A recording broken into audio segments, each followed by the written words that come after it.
한 주간 평안하셨습니까? 교회 절기는 6가지 교회력으로 이루어져 있습니다. 먼저 세 가지가 이렇게 구성됩니다. 대림절, 성탄절, 주연절입니다. 대림절은 예수님을 기다리고, 성탄절은 기다린 예수님이 오시는 절기이고, 주연절은 오신 예수님이 세상 가운데 나타나시고, 그래서 대림절, 성탄절, 주연절입니다. 그리고 또 세 가지가 또 있습니다. 사순절, 부활절, 성령 강림절. 사순절은 오신 예수님께서 내 죄를 대신 담당하시고 십자가 지시고 돌아가시는 절기. 또 그다음 부활절은 예수님께서 사망 권세를 이기시고 다시 사시는 시간들. 그리고 성령 강림절은 성령님이 오셔서 우리를 하나님 나라로 인도하시는 절기. 그래서 총 6가지입니다. 제일 먼저 대림절, 오시는 주님을 기다림. 그다음 성탄절, 기다리는 예수님의 오심. 그 다음에 주연절, 오신 예수님이 우리 가운데 나타나심. 그리고 나타나신 예수님께서 우리 죄를 대신 담당하심, 사순절. 그 죽으신 예수님께서 부활하신 부활절. 그리고 주님이 가시고 성령님을 보내주셔서 우리를 하나님 나라로 인도하심, 성령 강림절. 그래서 교회의 시간, 교회력의 시작이 대림절입니다. 오늘이 대림절 첫 번째 주일입니다. 이 대림절 첫 번째 주일에 우리의 마음이 다시 새로워지게 되기를 바랍니다. 주님을 기다리는 마음으로, 다른 마음이 아니라 주님을 기다리는 마음으로 가득하게 되는 은혜와 복이 있기를 바랍니다. 요즘 들어 제 젊은 시절을 돌아보면 이런 생각이 듭니다. 내 젊은 젊은 시절이 통으로 사라졌구나, 이런 생각이 듭니다.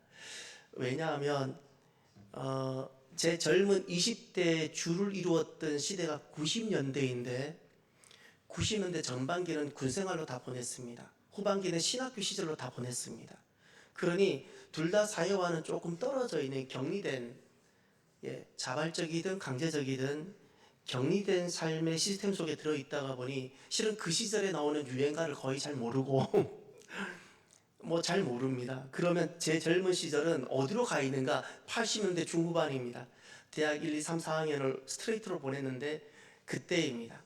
그러면 제 젊은 시간 하면 항상 그것으로 돌아갑니다. 아무튼 우리 젊은 시간을 생각해 보면 어느 날 마음 한구석에 이런 부러웠던 적이 있었습니다. 종로서적을 기억하십니까? 종각을 가보셨습니까? 혹시 롯데백화점 본점 앞을 지나가 본 적 있나요? 또 이런 극장 앞을 서성거려 본 적 있나요? 이 모든 곳은 제가 다 가본 곳입니다. 종로서적을 참 많이 다녀보고 종각을 그렇게 많이 지나갔는데 부러웠습니다. 그곳은 언제나 기다리는 사람들로 가득했습니다. 저는 종로서적을 책을 보러 갔지 그곳에서 사람을 기다려 본 적이 없습니다. 종각 앞에서 사람을 한번 기다려 보고 싶었습니다. 거기에는 우리 시대는 핸드폰이 없었기 때문에 항상 약속하면 우리 시대 때 만남의 장소가 바로 그런 곳들이었습니다. 언제나 그곳엔 기다리는 사람이 있었고, 오겠다고 한 그 약속 하나를 가슴에 품고 비가 와도 기다리고 시간이 늦어져도 기다리고, 그 기다리는 사람들의 얼굴을 보면 제게는 그렇게 보였습니다. 만나게 될 설레임, 또 부푼 기대감, 만나서 무슨 이야기를 할지, 또 무엇을 먹을까, 이런 생각하며 희망으로 가득 차 있는 모습. 그래서 그 기다림은 참 기대고 희망으로 보였고 제게는 부러움으로 다가왔습니다. 물론 안타까운 이야기들도 많이 듣습니다. 약속 장소에 왔는데 정작 만나질 못합니다. 둘 다 약속 장소에 있는데 서로 거기서 못 만나는 겁니다.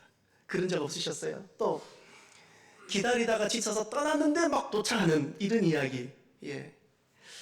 또 갑작스러운 사연이 생겨서 떠나야 되는데 내가 떠난다는 것을 이야기를 못 해주는 겁니다. 그분은 오고 있고 나는 떠나야 하고. 그래서 여러분 혹시 이런 거 안 해보셨어요? 레스토랑, 우리 때는 레스토랑 이런데 카페 이런 거 없었어요. 레스토랑에 데스크에 나 누구누구인데 이런 사람이 오면 이거 좀 전달해 달라고 그런 적 없으셨어요? 그 당시에는 약속을 지키지 아니하면 만날 수 없었던 시절입니다. 예.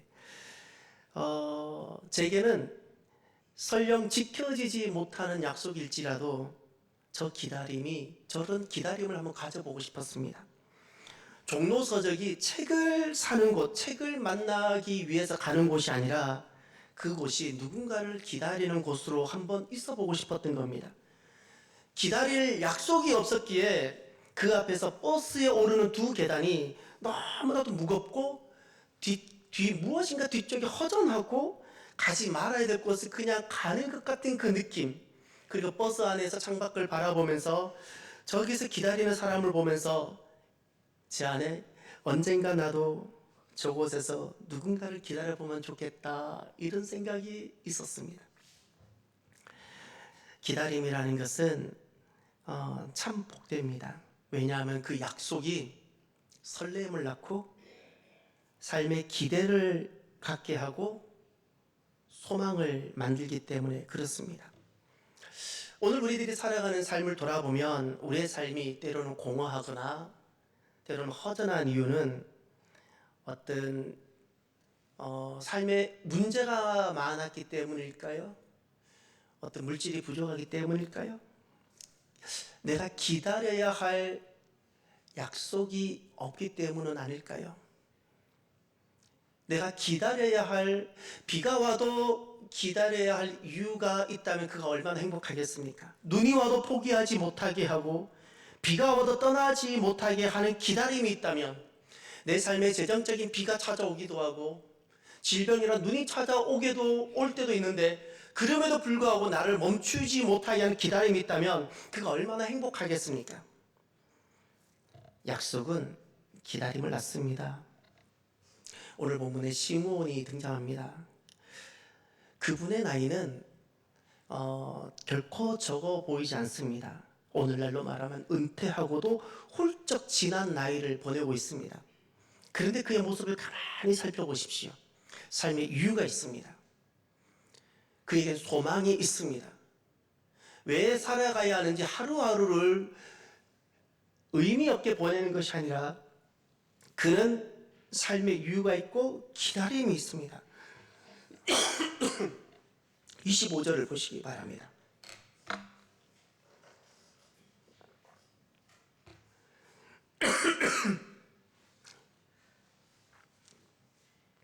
함께 볼까요? 예루살렘에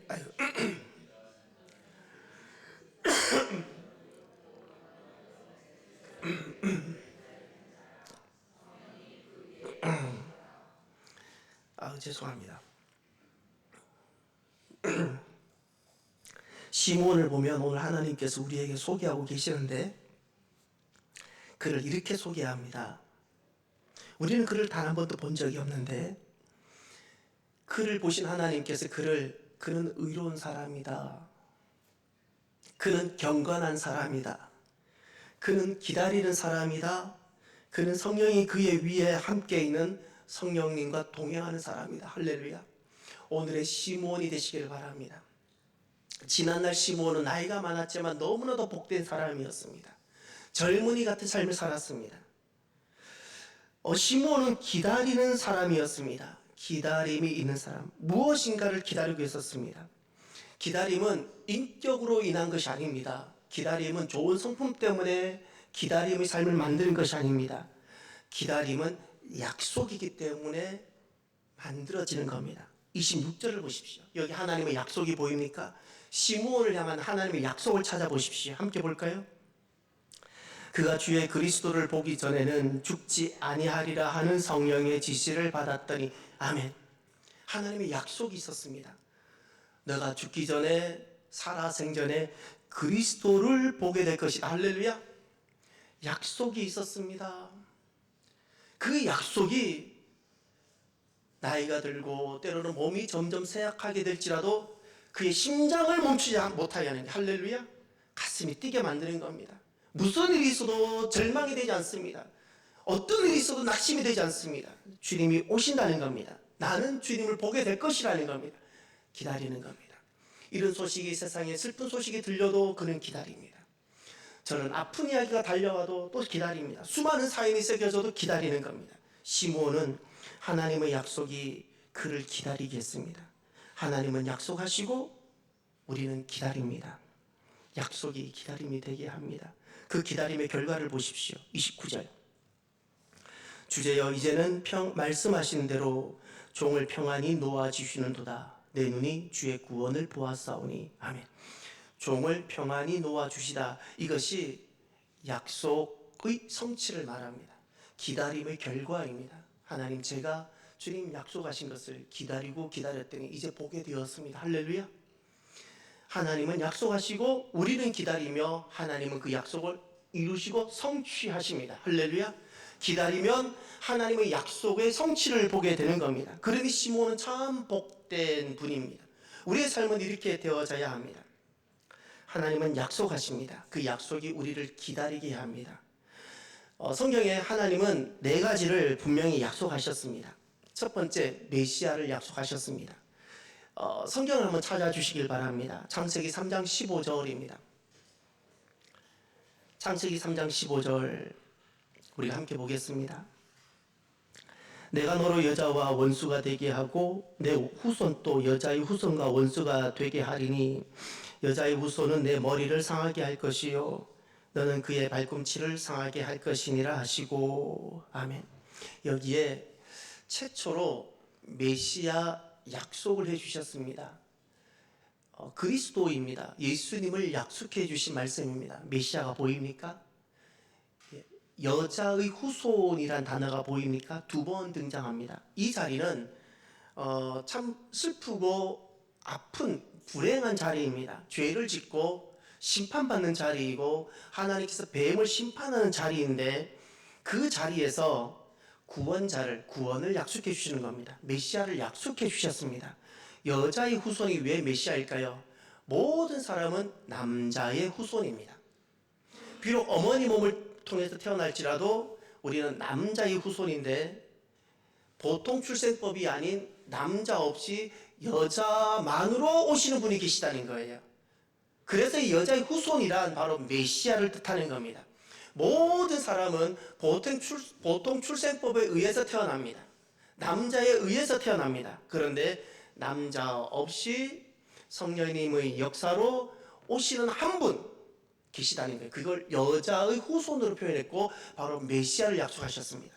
우리가 죄를 짓고 바로 무너졌던 그 자리에서 주님은 메시아를 약속하셨습니다. 할렐루야.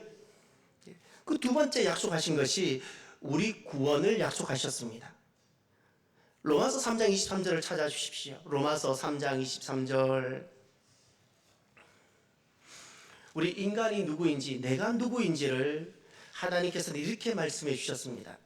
내가 누구인지를 정확하게 알아야 그 다음 우리는 주님을 찾게 됩니다. 이제 로마서 3장 23절 이 말씀이 나의 실존의 모습으로 보여져야 합니다. 함께 봅니다. 모든 사람이 죄를 범하였음에 하나님의 영광에 이르지 못하더니. 아멘. 그 모든 사람에다 괄호를 치고 거기 내 이름이 들어가야 합니다. 내가 가장 아끼고 사랑하는 사람의 이름이 들어갈 수 있어야 됩니다. 내 이름이 들어가야 되고 내가 가장 아끼고 사랑하는 결코 놓칠 수 없는 사람들 이름이 거기 다 들어가야 합니다. 그런데 주님은 이렇게 말합니다. 나와 내가 그렇게 사랑하는 결코 포기할 수 없는 바로 너는 죄를 범하였다. 죄를 범하였다. 모든 사람이 죄를 범하였으니 하나님의 영광에, 하나님의 구원에, 하나님의 나라에 이르지 못한다. 이것이 우리 인간 실존입니다. 인간은 죄를 범하였고 하나님으로부터 멀어졌고 하나님께 가까이 갈 수 없는 비참한 존재, 이것이 우리의 비참한 인간 실존입니다. 인생의 가장 본질적인 문제는 밥을 좀 잘 못 먹는 것, 주거지가 불안한 것, 몸에 병이 찾아오는 것이 아닙니다. 인생의 가장 본질적인 문제는 죄입니다. 죄 때문에 망하게 되고 죄 때문에 미워하고 죄 때문에 결국 죽게 되고 죄 때문에 마귀의 종이 되어 살아가는 것이 인생의 가장 본질적인 문제. 지식의 좀 결여가 부족이 아닙니다. 건강의 좀 결여가 부족이 아닙니다. 이 죄가 인생의 가장 본질적인 문제가 되고 이것 때문에 인생은 여기서 벗어나지 못하고 마귀의 종이 되는 겁니다. 죄의 결과로 사망이 오게 되었기 때문입니다. 그래서 예수님은 구원을 약속해 주셨습니다. 예수님은 오셨습니다. 이 구원을 위하여. 예수님은 4대 성인이라 말하면서 덕망이 좋고 좋은 말씀하시는 어떤 그런 분이 아닙니다. 예수님은 우리에게 좀 아주 괜찮은 경고 같은 말씀을 해주기 위해 오신 분이 아닙니다. 나 살리기 위해 오셨어요. 할렐루야. 나 살리기 위해 오신 겁니다.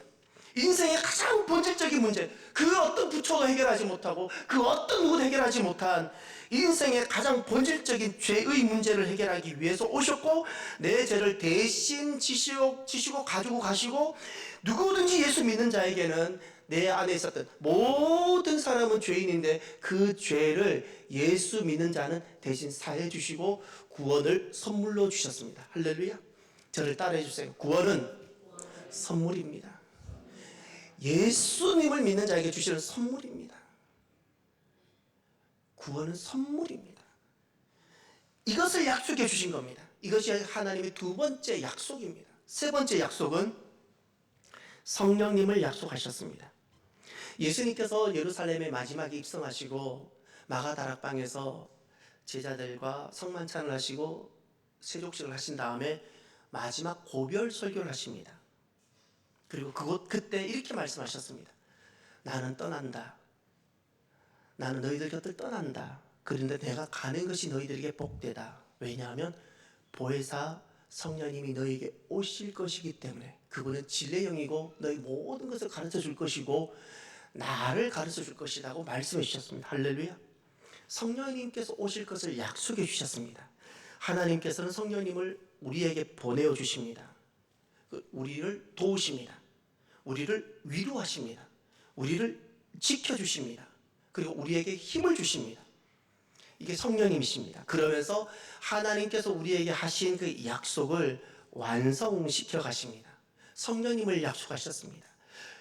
하나님 백성은 구원 이후 성령님과 함께 살아가는 삶입니다. 스스로 이 모든 철로 역정의 길을 넉넉하게 걸어갈 수 있는 사람은 아무도 없습니다. 성령님의 은혜와 성령님의 능력으로 걷게 되는 겁니다. 그래서 성령님이 꼭 필요한 여정이 구원 이후의 삶입니다. 이 성령님을 약속해 주셨습니다. 네 번째, 하나님 나라를 약속해 주셨습니다. 예수님께서 마지막에 다시 오시겠다고 재림을 말씀하셨습니다. 그리고 우리에게 새하늘과 새 땅이라고 말씀하는 하나님 나라를 주실 거고 하나님 나라를 약속해 주셨습니다. 우리가 오늘날 살아가면서 현재의 그 아픔들, 세상의 거짓들, 우리가 믿음의 길을 걸어가면서 우리를 상심하게 만드는 세상의 모든 것들을 견디게 하는 결정적인 것이 어디에 있습니까? 하나님 나라입니다. 그 하나님 나라가 현재의 눈물을 견디게 하고 아픈 상심을 이기게 하고 또 앞으로 걸어가게 하고, 그래서 약속을 기다리는 자는 그 마지막이 파멸과 사망이 아니라 하나님 나라, 모든 것의 새로움, 할렐루야, 이것입니다. 세 가지 약속은 다 이루어졌습니다. 메시아의 약속, 구원의 약속, 성령님의 약속. 한 가지 약속이 있습니다. 주님의 재림과 새하늘과 새 땅, 바로 천국, 하나님 나라입니다. 우리는 그 약속을 향해 걸어가는 사람입니다. 하나님은 약속하시고 우리는 그 약속을 기다리는 사람입니다. 하나님은 약속하시는 분입니다. 언약이라는 방법으로 약속해 주십니다. 말씀으로 약속해 주십니다. 이것이 말씀인데 이 구약과 신약은 다 하나님의 약속들입니다. 옛 언약, 새 언약, 약속들입니다. 하나님은 또한 복으로 우리에게 약속해 주십니다. 하나님은 약속하신 분입니다. 오늘도 저와 여러분들이 이 하나님의 약속이 나를 살게 하는 큰 은혜가 있기를 바랍니다. 그럼 두 번째로, 하나님의 약속은 우리를 기다리게 합니다. 오늘 시몬 모습을 보시길 바랍니다. 오늘 하나님께서 계속 우리에게 시몬을 보여주고 계시는데, 시몬 그는 기다리는 사람입니다. 하나님의 약속이 그를 기다림이 되게 했습니다. 죽기 전에 그리스도를 보게 될 것이라는 하나님의 말씀, 그 약속이 그로 하여금 세월이 흐르고 나이가 들어갈지라도 그런 변함없이 기다리는 삶이 되게 하였습니다. 이 기다리다라는 단어, 여러분 오늘 본문에 보면 이렇게 말씀합니다. 시몬이라는 사람이 있으니 이 사람은 의롭고 경건하여 이스라엘의 위로를 기다리는 자라. 기다리는 자라 할 때 이것은 수동태입니다. 자기 적극적 선택이 아닙니다. 기다려지게 된다는 뜻입니다. 하나님의 약속이 그로 하여금 기다려지게 만드는 겁니다. 아기를 갖게 되어지면 출산을 기다리게 되어지는 겁니다. 출산을 내가 기다리는 자기 결정이 아닙니다. 아기가 생겼기 때문에 내가 기다리는 겁니다. 기다리는 것은 기다려지는 것이 정확한 겁니다. 지금 이 이스라엘의 위로를 기다린다, 이건 수동태입니다. 시몬은 이렇게 기다리는 삶을 살아갑니다. 그의 모습을 보십시오. 기다림의 삶을 살아가는 그의 모습은 세 가지가 보입니다. 첫 번째, 의롭다 말씀합니다. 두 번째, 경건하다 말씀합니다. 세 번째, 성령님이 그의 위에 계시다 말씀합니다. 의롭다라는 것은 우리는 이렇게 생각합니다. 좀 어렵고 힘든 사람들을 좀 도와주고 거짓말하지 않고 공정하게 하는 것을 의롭다라고 생각을 합니다. 그것을 정의라고 말합니다. 이 디카이오스라는 의로움이라는 것은 하나님 관계 속에서 존재하는 단어입니다. 하나님 관계 속에서 그 관계를 가지고 세상 속으로 나아가는 것을 말합니다. 어떤 관계인가? 하나님은 하나님이시고 그 하나님의 주권을 절대 침해하지 아니하고 하나님이 정하신 기준과 법도와 율례와 계명을 지켜가는 삶, 바로 이것을 디카이오스, 의로움이라 말하는 겁니다. 이것을 의롭다 말합니다. 이것을 성경에서는 정의라고 말합니다. 하나님의 주권을 넘어가지 않습니다. 나는 하나님 백성이고 하나님은 하나님이시고 하나님은 왕이셔야 되고 내 인생의 주도권도 하나님이 갖고 계셔야 되고 내 자녀에 향한 주도권도 하나님이 갖고 계시고 내 생명의 모든 권한도 하나님께 있고 내 삶의 모든 결정권도 내 삶의 모든 방향도 하나님께 있어야 되는 겁니다. 이것을 넘어가지 않습니다. 어려운 사람을 좀 돕는 것이 의로움이 아니라 바로 이것이 의로움입니다. 기다림이 있으니 하나님 약속이 있기 때문에 기다림이 있으니 그에게 나타나는 첫 번째 모습이 바로 의로움의 모습입니다. 두 번째 모습을 보십시오. 경건함입니다. 우리나라는 그 유교 영향을 참 많이 받았습니다. 유교로 인한 대학도 있고 저희 가정만 집안만 해도 엄청난 유교 영향을 많이 받았습니다. 아버지로부터 엄한 유교적 교육을 받았습니다. 유교적 문화 속에 있는 우리들은 저 경건함을 이렇게 많이 생각합니다. 점잖은 모습, 좀 과묵하고 경박스럽지 않고 그리고 언행이 반듯하고. 경건함이란 이런 것이 아닙니다. 경건함이란 하나님 관계 속에 있는 단어입니다. 하나님을 두려워하는 것입니다. 항상 하나님을 생각하고 내가 항상 하나님을 의식하고 그리고 내가 어떤 선택과 결정의 이유가 결정적으로 하나님 때문인 겁니다. 그것이 경건입니다. 세상에서는 손익을 계산해서 선택과 결정을 합니다. 그런데 하나님 때문에 결정을 하는 겁니다. 하나님 때문에 결정을 합니다. 그것이 경건입니다. 결정의 이유가 자기에게 있지 아니하고 이익에 있지 아니합니다. 선택의 결정, 내가 무엇을 선택하고 내가 무엇을 결정할 때 하나님을 생각하고 하나님을 의식하고 그 하나님을 내가 두려워하여서 어떤 것을 하지 않고 어떤 것을 하고, 바로 이 모습이 경건함이고 이것이 바로 율리베스라는 경건함입니다. 왜 이런 일이 있는가?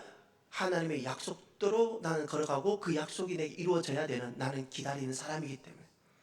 어설픈 것 때문에 내가 이 약속을 잃어버릴까 봐 나는 이 기다림의 삶을 이루고 싶어서 이렇게 걸어가는 겁니다. 이 경건함은 바로 기다림의 모습인 겁니다. 세 번째, 경건함의 모습입니다. 성령님과 동행합니다. 그 대학 시절 1학년 때 3월 달에 제일 먼저 제가 이 대학 시절에 그냥 보내고 공부만 하고 보내고 싶지 않아서 훈련을 받고 양육을 받고 싶어서 기독 동아리를 문을 두드렸습니다. 제일 먼저 제가 문을 두드린 동아리가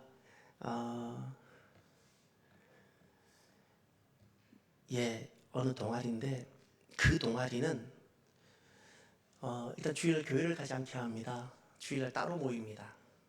두 번째, 거기에서는 죄를 다 고백하게 하고 죄를 고백해야 회원으로 받아들입니다. 그 죄도 주중에 모임이 아니라 주말에 전체 그 지역 전체 학생들 모임이 있어요.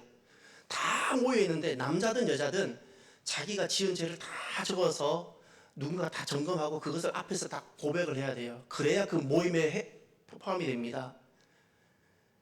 그래서 그 두 가지가 저랑은 잘 안 맞아 어려워서 한 달 동안 그 대신 말씀을 엄청 잘 양육을 시켜줘요. 그건 너무너무 좋았어요. 그것 때문에 제가 거기 들어가지 않고 나왔어요. 궁금하시죠? 거기가 무슨 단체인지.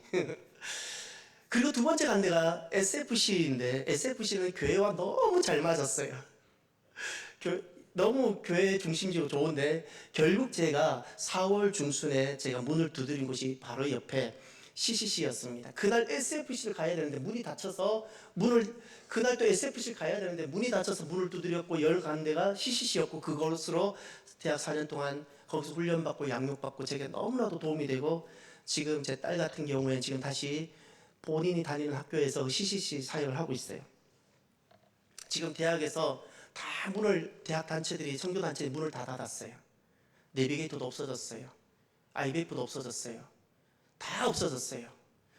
지금 대학 캠퍼스에 남아서 사역하고 있는 것은 CCC, 예수전도단 2개밖에 안 남아있어요. 그 많던 기독 동아리 다 없어졌습니다.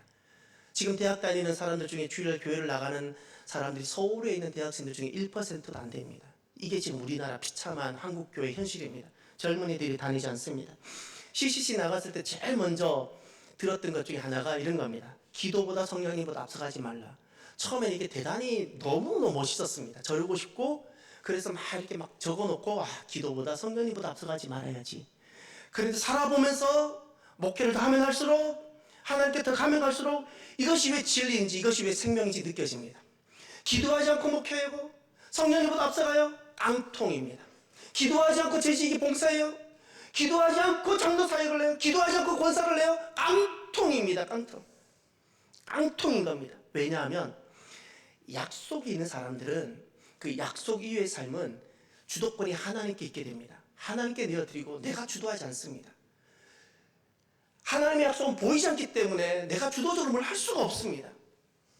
그래서 절대적으로 하나님을 의지하고 하나님께 의탁하는 삶을 살아가기 때문에 성령님과 동행하는 삶을 살아가게 됩니다.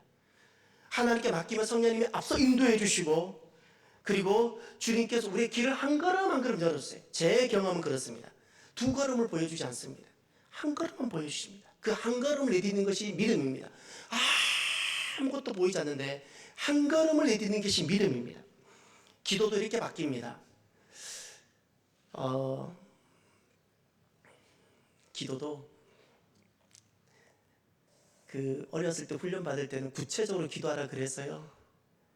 배우자 기도도 16가지 구체적으로 기도도 해보고요. 아주 구체적으로 디테일하게 만약에 또 뭐 이런 거죠. 자녀가 아프면 고쳐주세요. 막 구체적으로.